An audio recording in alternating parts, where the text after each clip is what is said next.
Maayong udto Tagubeños, maayong udto Davao del Norte.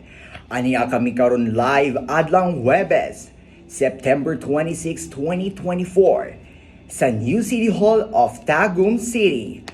Ako inyong host for this afternoon. Ako si Kuya Blake. Ug ako si Kuya Leo, ang makauban kaninyo sugod alas 12 sa udto hangtod alauna sa hapon karong adlaw. Live diri lang sa 99.1 Radyo Tagum sa programang Usapang Youth on Air.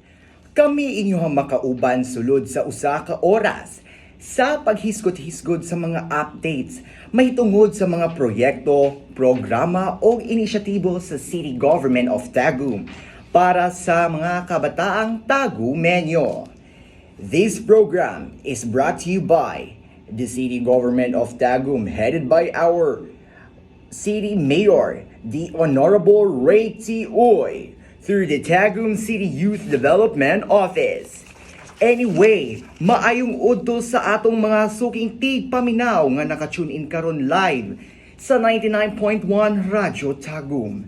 Especially sa atong mga higala ug mga avid listeners sa tana mga naminaw sa palengke, and also good noon sa mga naminaw karon dira sa may bagsakan, gulayan, prutasan, and of course sa mga naa karon sa isdaan ug karnihan.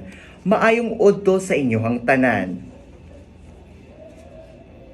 And sa mga ginikanan usab dira labo na mga mama, papa, ate, kuya, lolo o lola nga naa karon sa ilahang mga panimalay. Nagsikay-sikay sa ilang mga paniudto kaya mga momshies and popshies magstay healthy po tayo.